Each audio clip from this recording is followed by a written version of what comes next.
اوس د خدمت او د یووالي وخت دی، اوس د وطن د جوړونې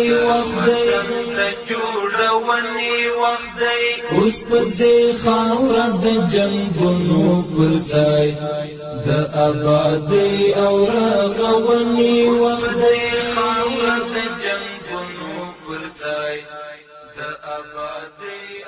د ملي ټلویزیون ډیرو درنو لیدونکو السلام علیکم ورحمت الله وبرکاته. تاسو لرم چې روغ جوړ خوښ او خوشاله است. دوستانو زه د زابل ولایت میزانې ولسوالۍ او هلته له خلکو سره خبرې کوم. هلته راپورتاژ چمتو کوو چې د خلکو ژوند څنګه تیریږي. د میزانې ولسوالۍ هم یوه له هغو ولسوالیو څخه ده چې د زابل د ډیرۍ ولسوالۍ په پرتله د ډیر نفوس درلودونکې ده او شاوخوا 90% وګړي په کرهڼه او مالداري باندې بوخت دي. زه چې د همدغه وروستي ورښتونو سره سم د دوی په کښتونو کې کوم تغیرات راغلي دي، د دوی حاصلات به د پخوا په پرتله څه وي او د دوی په ټوله کې غوښتنې څه دي، تاسو هم زموږ سره پاتې شئ. هر هیواد وال سترګې نیولې مونږ ته، اوس ضرورت د ښار او کلي مونږ ته، هر هیواد وال سترګې نیولې مونږ ته، غرونه او دښتې هم بیا هم ستړي مه شئ. راغلي بیا هم د میزانې په ولسوالۍ کې د مراڼو سیمې ته راغلي. دا منطقه دا کلی د مراڼو په نامه باندې دی. دلته د دې حاجي کاکا سره مخ کېږو. د حاجي کاکا سره مو خبرې کوو چې د اسلامي امارت په راتلو سره دوی څومره خوشحاله دي، ځکه چې ډېری وختونه به پخوا د همدغه ساحو څخه د جنګو د جګړو اوازونه راپورته کېدل. له دوی څخه پوښتنه کوو. تاسو حاجي صاحب ستړي مه شئ، نوم مو څه دی؟ خیر چې نن یې میرزا خان دی. د میرزا خان کاکو څه خبرې دي او دلته مو وضعیت څنګه دی، ژوند څنګه تېرېږي؟ په تېرو کې خو دلته ډېری وختونه جنګ و جګړې ولې، اوس تاسو دلته څومره د آرام ساه اخلئ او څومره تاسو راحته یاست؟ زه اول تاسو ته ښه راغلاست وایم، کور مو ده. بیا د ملي تلویزیون اوریدونکو او لیدونکو ته سلامونه وړاندې کوم. دلته ډېر انشاءالله چې دغه امارت راغلی دی، امن دی، امنیت دی، جنګ نسته، جګړه نسته، هېڅ نسته، یو په بل باندې غرض نسته، کس په کس کار نسته، یو وچکالي سته هغه هم انشاءالله مخ پر کېدو ده.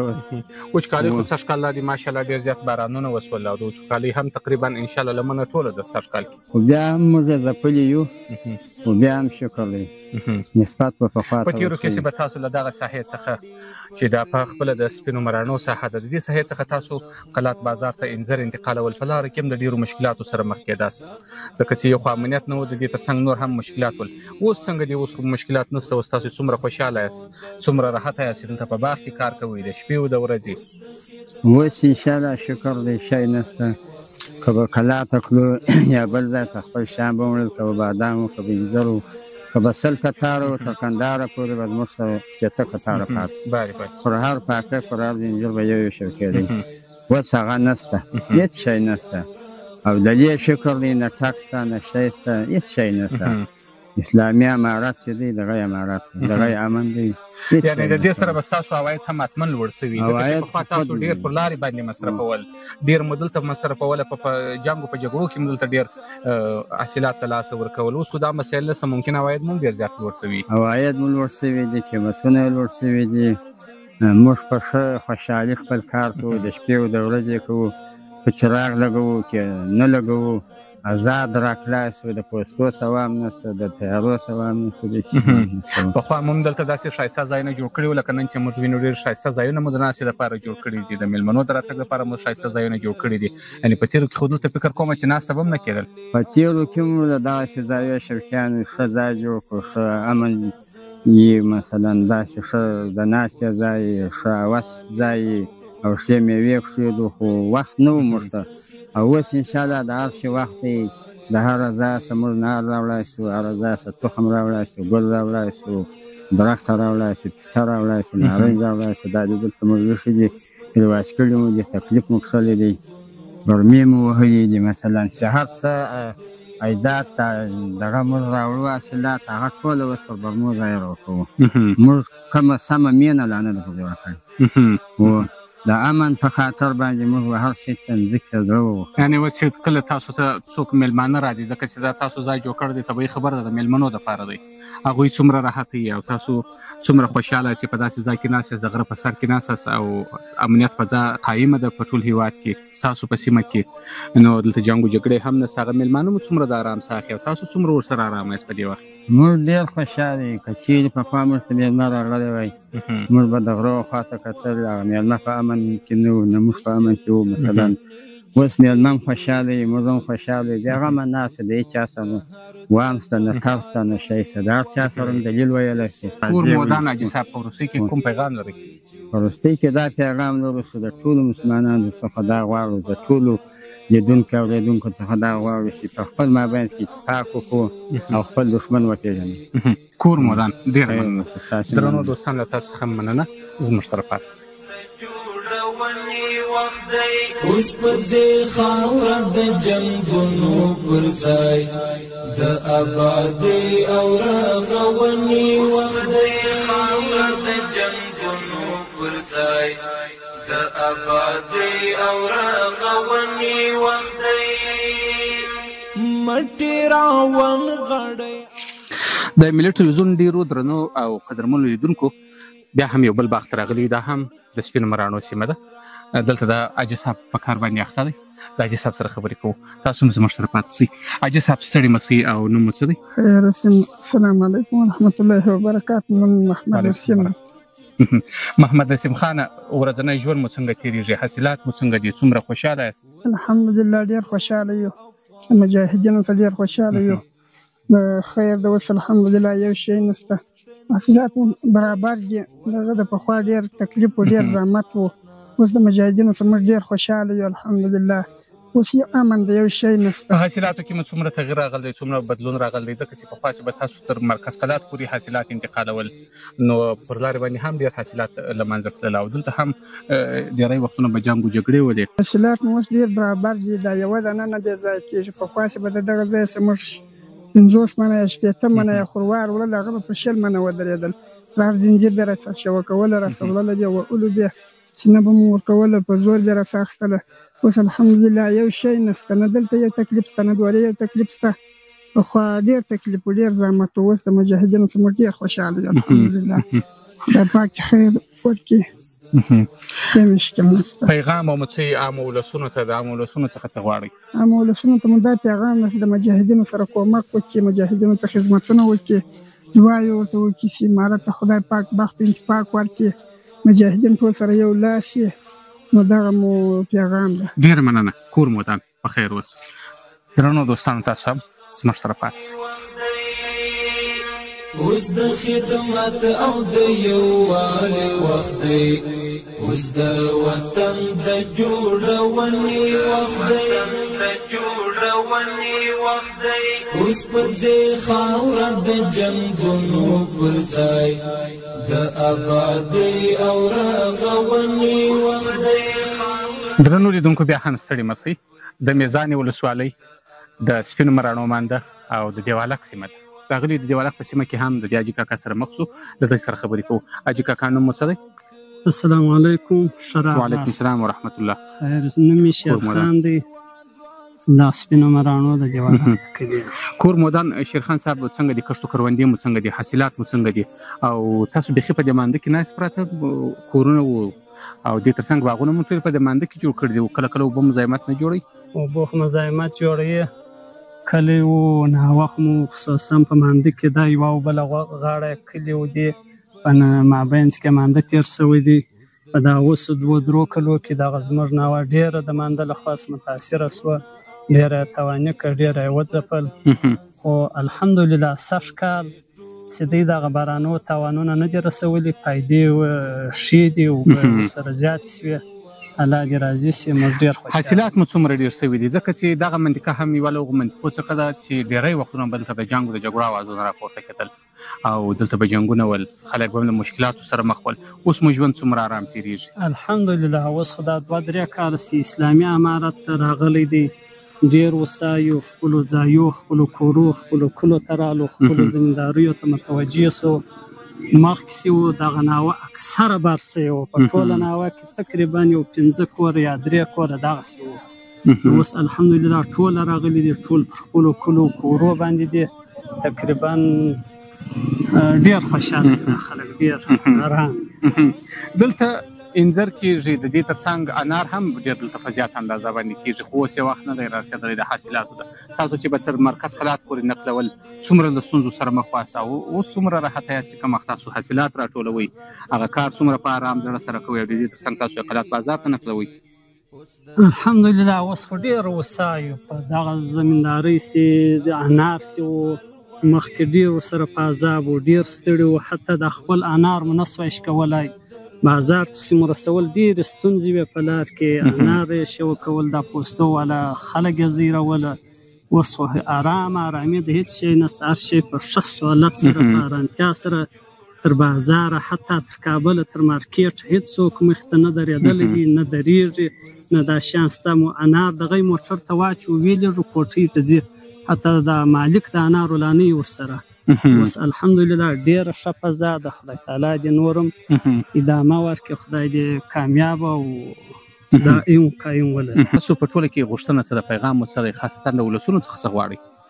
د ولسونو څخه خو دا غواړو چې دا اسلامي امارت تر څنګ ودرېږي، سره یو موټی سي، او د امارت یا د دولت څخه مو دغه هیله ده، دا خواهش لرو چې دغه زموږ تاسې وسالان په دې مانده کې ولاړ یاست، څونه توانونه یې رسولي، دغه موږ تاسې کې ولاړو، دغه باغ و وسا دی مانده دی، نو د استنادي دیولو ته ډېر ضرورت لرو. دغه زموږ ناوه دا زموږ منطقه حتی ټوله میزانه دغه وسو د مندو د اوبو ډېره تواني کړې ده، نو ډېره دغه دی چې زموږ ته استنادي دیولونه را جوړ سي، موږ ته د اوبو بندونه را وتړل سي. دغه ناوه دا وچکلۍ ډېره ځپلې وه، ډېره خشکه وه، سره خلک یې بار سو، خلک یې ستړي سو، نو دغه مو غوښتنه ده چې موږ ته د اوبو دپاره ډیمونه یا بندونه وتړل سي، او دغه زموږ مانده سي د یوه او بله غاړه دغه راته استنادي دیوال سي، تواني کړي، او نور مو هم تواني کوي، کورونه یې وړي دي، باغونه او مځکې یې وړي دي.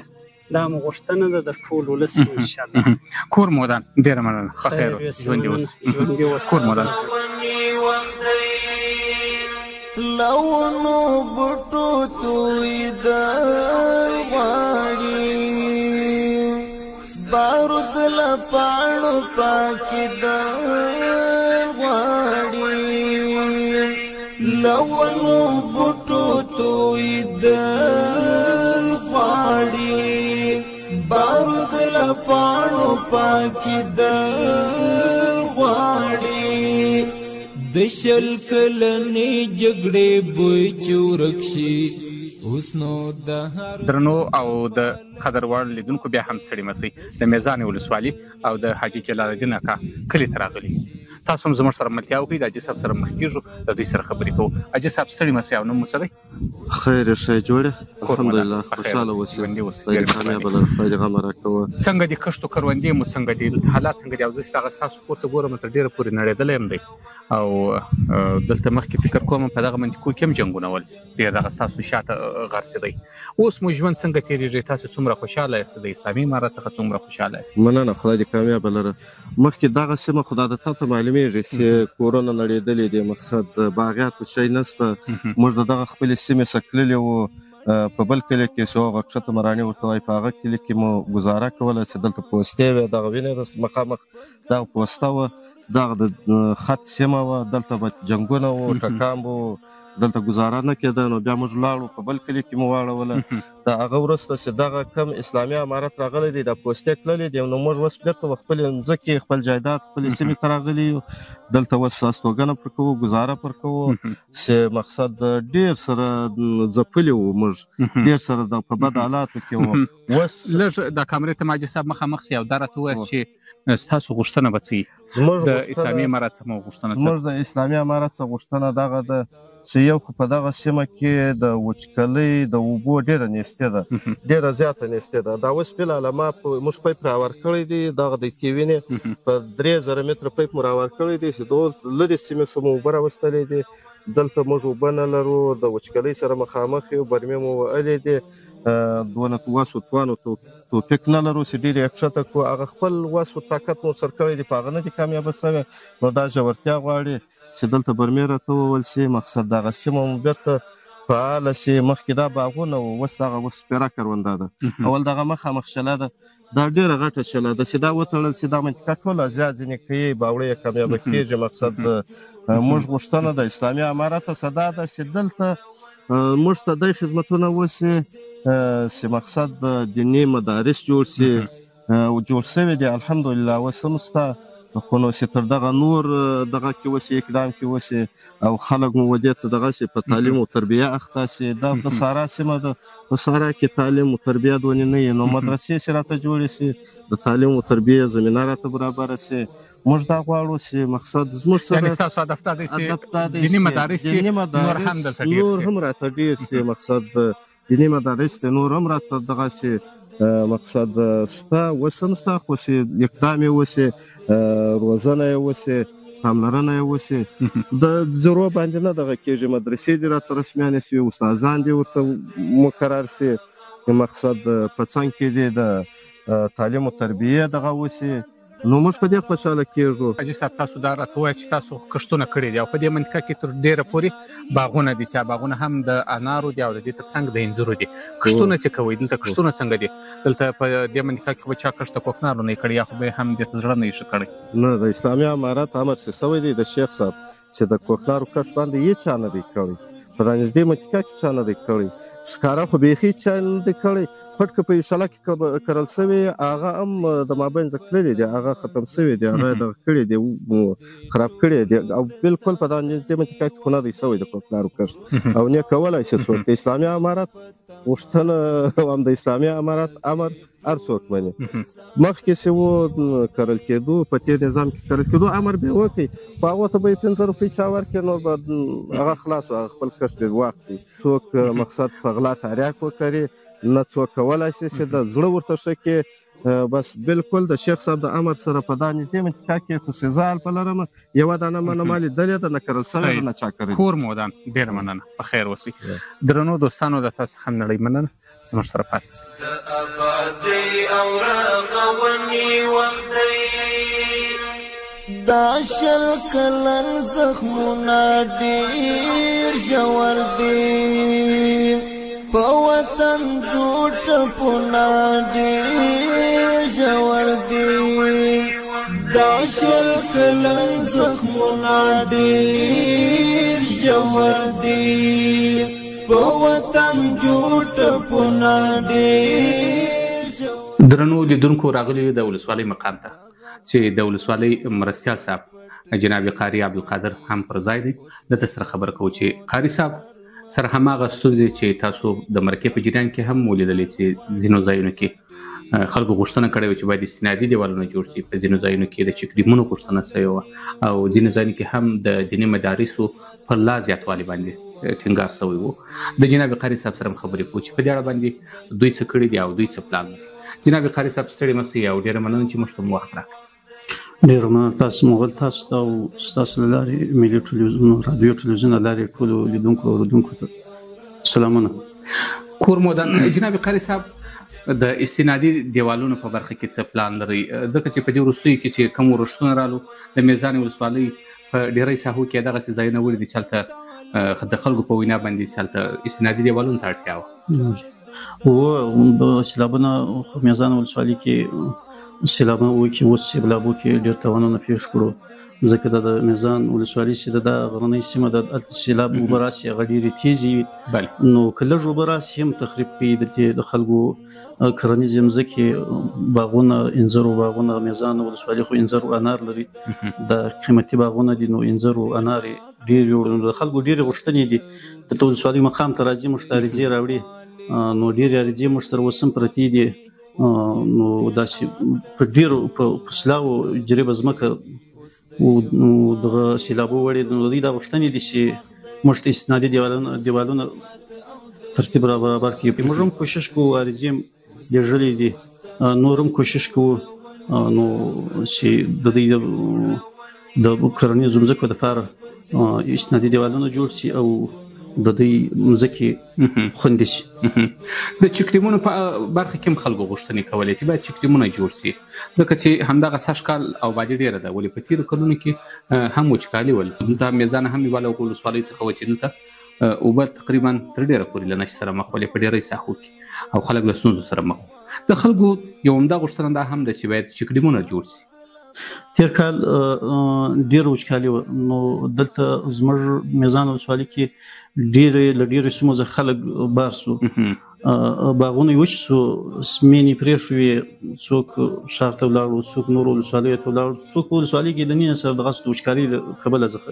نو د چک ډیمو د دوی ډېرې غوښتنې وې، د دې ولسوالۍ ته ډېر راتلو، ډېر مراجعین راتلو چې د چک ډیمو غوښتنې وې چې موږ ته اوبه زیرمه سي، موږ باغونه ټول وچ سو، د څښاک اوبه نه لرو. نو سږ کال الحمدلله د بارانونو وسو، نو چک ډیمو ته اوس هم ضرورت لرو. 2 چک ډیمه فعلاً جوړ سوي دي، نورې هم عریضې سوي دي، نور هم کوشش کوو چې د ولس لپاره خدمت وکړو، دوی ته چک ډیمونه جوړ کړو. نو په کار باندې انشاءالله کوشش کوو تر اوسه. قاري صاحب، یو بل اساسي غوښتنه د خلکو دا ده چې که څه هم په دې وروستیو 3 کلونو کې یعنې د اسلامي امارت په راتلو سره تعلیمي سکتور د پام وړ پرمختګ کړی دی، دیني مدارس هم دلته فعاله سوي دي او ډېر سوي دي، خو د دې ترڅنګ د خلکو لا هم ټینګار پر دې باندې دی چې نور هم باید دیني مدارسو ته ترجیح ورکول شي او دیني مدارس نور هم ډېر شي، تر څو پورې تر هر کوره پورې همدغه تعلیم ورسېږي او هر کور والا او هر څوک دې ته لاسرسی پیدا کړي چې راشي په دیني مدرسه کې داخله واخلي. د اسلامي امارت په راتګ سره میزان ولسوالۍ کې مدارس ډېر شوي دي الحمدلله، خلک هم ښه په شوق باندې سبقان وي. تقریبا دا ټایم په میزان ولسوالۍ کې 22 مدارس موږ لرو. نور هم د خلکو دا خواهش ده چې په داسې سیمې دي چې هلته مدارس نه وي، د خلکو هم دا خواهش ده، زموږ هم دا خواهش ده چې هلته نورې مدارس یې هم ورته جوړې کړو او د تعلیم زمینه ورته برابره کړو. په ټوله کې مو د مکاتبو وضعیت څنګه دی؟ مکاتب هم الحمدلله ښه فعاله دي. په ولسوالۍ کې دلې فعاله دي انشاءالله، مکاتب دي که مدارس دي، کار شروع ده. نور هم کوشش کوو چې د تعلیم ساحه پراخه کړو، د دې ولس غوښتنو دپاره موږ هم کوشش کوو چې د تعلیم ساحه یې پراخه شي. پیشنهادونه مو کړي دي، عریضې مو کړي دي چې تعلیم په دا تېر 20 کلن هغه کې خلک ډېر بې تعلیمه پاتې سوي وو، نو تعلیم کچه بیخي ټیټه وه. نو اوس خلک هم دا کلیوال دي او امنیت هم شته، نو خلک هم دې شوقمند دي چې تعلیم وکړي. موږ هم کوشش کوو انشاءالله تر مسؤلینو پورې هم دا غږ رسولی ده، نور هم ستاسو له لارې زه رسوو چې زموږ ولسوالۍ ته تعلیم په کچه باندې توجه وکړي. دلته چې موږ د کومو کروندګرو سره ولیدل یا هم د هغوی سره مرکې وکړلې یا هم معلومات واخیستل، په ټوله کې د کوکنارو کښت هم دلته 0 ته تقرب کړی دی، دلته هېڅ د کوکنارو کښت نه دی سوی. په دې تړاو تاسو څه ویل غواړئ؟ د اسلامي امارت په راتګ سره نو د شیخ صاحب فرمان د صادرېدو سره سم دا خلک د میزان ولسوالۍ یو ډېر مجاهد پروره خلک دي، نو موږ دې ته نه یو مجبوره کړي چې موږ ستړي دوی سره وکړو، خپله دوی دا کښت پرېښی ده. که داسې خدای نخواسته په یو ځای کې احیانا په خطا یو چا ځای کار سوی هغه موږ ور مات کړي دي، نو په میزان ولسوالۍ کې فعلا د کوکنارو کښت 0 ته راټیټ شوی ده. کوکنار په میزان ولسوالۍ کې نشته. ډېره مننه جناب قاري صاحب، کور مودان چې موږ ته وخت راکړي. په خیر اوسئ. د تاسو هم مننه، ژوندي اوسئ. دوستانو تاسو هم زموږ سره پاتې شئ. هم په تمه زموږ اوس د دې ټولو د ساتنې وخت دی، غرونه او دښتې هم په تمه زموږ اوس د دې ټولو د ساتنې وخت دی، اوس د خدمت او د یووالي وخت دی، اوس د وطن د جوړونې وخت دی. د ملي ټلویزیون ډېرو درنو او د قدر وړ لیدونکو ډېره زیاته مننه. کور مودان چې د زابل ولایت د میزان ولسوالۍ اړوند مو راپورتاژ تر پایه پورې وکړئ. ډېره زیاته مننه. کور مو ودان. تر راتلونکي خپرونې مو پر لوی او بخښونکي خدای ته لاس سپارو. الله مو مل. وخت مو په خیر. دا شل کلن زخمونه ډېر ژور دي، په وطن ټپونه ډېر ژور دي. دا شل کلن زخمونه ډېر ژور دي، په وطن ټپونه ډېر ژور دي. دغه درمل غواړي پټۍ غواړي، اوس د زخمو د درملنې وخت دی. دغه درمل غواړي پټۍ غواړي، اوس د زخمو د درمل